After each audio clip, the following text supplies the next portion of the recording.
Peggy 16. Sega.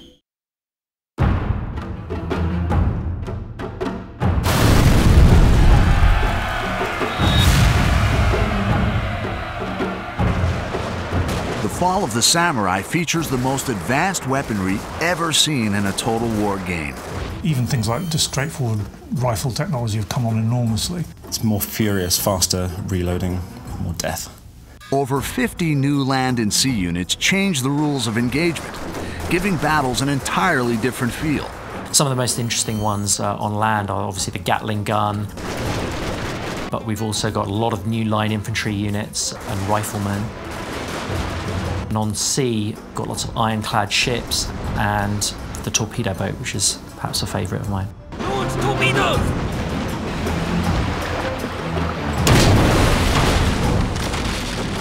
My favourite new ship is definitely the gunboat. You can buy loads of them, get them all together and basically clog their gun ports up with matchwood. It's a fantastic divisionary tactic. Modern ranged units include the Gatling gun and the Behemoth Armstrong gun, directly controllable in the new third-person mode. You can hit a hotkey and drop down to third-person mode on cannons and Gatling guns, which enables you to have direct control over the weapon. You actually follow the cannonball along the battlefield until it actually hits its target.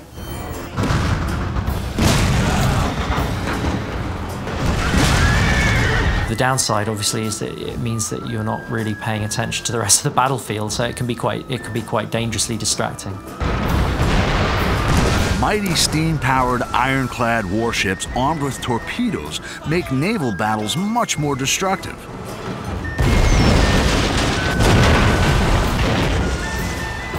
Naval technology went from basically the ancient age of sail to modern warfare, and being able to fire cannons a few hundred meters to being able to fire tens of miles. We've really put a lot of effort into the naval battles. They're the best naval battles we've ever done, I think.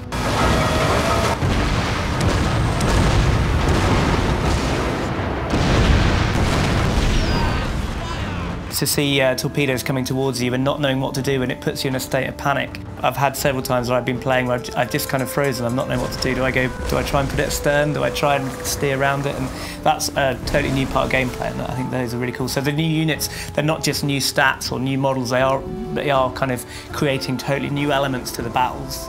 The increased power of naval weaponry allows fleets to play a greater strategic role. Turn the tide of conflict by directing devastating naval bombardments against enemy fleets and settlements. A nearby navy can reinforce that land battle, and actually you can call in an artillery strike from the navy. So you can select your general and you can pick a location on the map, and you'll basically just see a huge artillery bombardment raining down fire onto the enemy. And you have to time those right because they're not immediate, so you have to kind of try and predict where you should be calling it. They're really good fun. Attempt a naval assault on an occupied enemy port to fight the new port siege battle type. The attackers will sail in to a coastal region.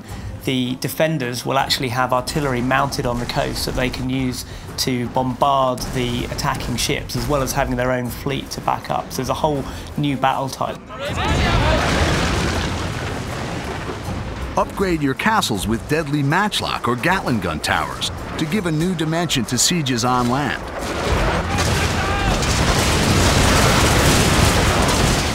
These improvements are all available in the redesigned Avatar Conquest mode, Shogun 2's innovative multiplayer gaming system. So yes, we're bringing in a new Fall of the Samurai avatar, and you'll get a whole 19th century specific skill tree with that.